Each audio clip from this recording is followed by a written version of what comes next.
Hello, my friend. You're on the channel where the darkest legends and the most chilling myths from around the world come to life. If you enjoy stories that send shivers down your spine, and you're drawn to the mysterious side of ancient beliefs, make sure to subscribe, hit the like button, and turn on the notification bell so you never miss a tale. Today, I'm taking you deep into the heart of an ancient nightmare. We're heading where the fog hides an evil that cannot die. Its name is Hydra. They say the most terrifying creatures aren't born by chance. They are not just beings of darkness, they're symbols of something deeper. The Hydra is one of those creatures, not just a monster. She is an eternal horror that multiplies. To destroy her means to awaken something even worse, because every time she's defeated, she becomes even stronger. And today you'll discover the truth about a being even the gods feared. The Lernaean Hydra, a monster with many heads. How many? No one knows for sure. In some myths it's 9, in others 10 or 12, or even 50. But one thing never changes. Each time a head is cut off, 2 more grow in its place. Imagine that, fighting evil only to make it stronger. What could be more terrifying? But let's start at the beginning. She was born of Echidna, the mother of all monsters, and Typhon, the most fearsome beast in existence. These two were so terrible, even the Olympian gods feared them. Echidna, half woman, half serpent. Typhon, a giant demon with 100 snake heads and fire-breathing lungs.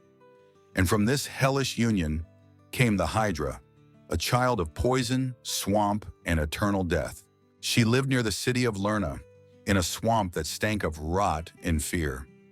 This marsh wasn't ordinary. The ancient Greeks believed it hid one of the entrances to the underworld. That's right, a gate to Hades itself. And the Hydra guarded it, allowing no soul to leave and no living being to enter. Her body was coated in slime. Her breath poisoned the very air, and her blood, just one drop, was lethal. But even such horror didn't stop one of the most legendary heroes of all time, Heracles. This was his second labor out of 12, and many say it was the hardest. He came to Lerna, knowing he wasn't just facing a beast, but fear itself. At first he tried slicing off her heads with a sword and spear, but the more he cut, the more heads grew. Hydra hissed, laughed as if mocking him, as if she knew strength was useless. Then Heracles changed tactics. He called for help, his nephew, Iolaus.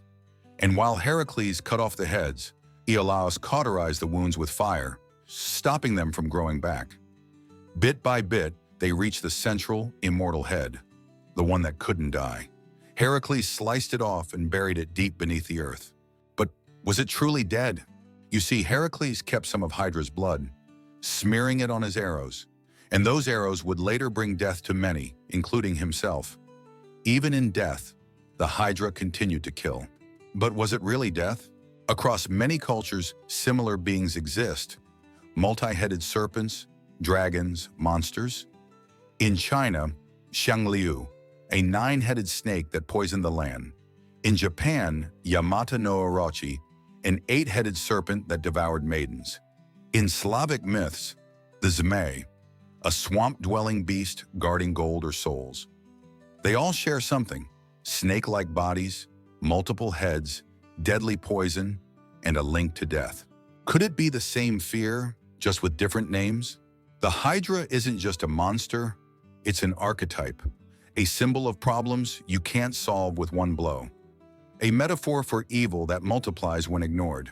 She's in every nightmare that returns, in every war that never ends. Even today, the name lives on. In the Marvel Universe, the secret organization, Hydra, works from the shadows. Cut off one head, 2 more shall take its place. Fitting, isn't it? In video games like God of War, she appears as a mighty boss, returning again and again. In fantasy worlds, multi-headed dragons echo her image. And what if she's still with us? Not in physical form, but as energy and idea. Maybe in the deepest swamp, something still stirs. Maybe her poison was never gone. Maybe the immortal head Heracles buried long ago has already awakened. 1,000 years mean nothing to ancient things. Sometimes in the mist near the bogs, you might hear splashing. Sometimes see a shadow with many heads. And who knows? Maybe this isn't myth. Maybe it's a warning. Thank you for watching. If you enjoyed this story, please support the channel by liking, subscribing, and ringing the bell. There are still many dark, mystical tales ahead. And remember, evil can't always be destroyed with strength. It must be understood. Only then, perhaps, it can be defeated. Until next time, and be careful, the fog hides more than just moisture.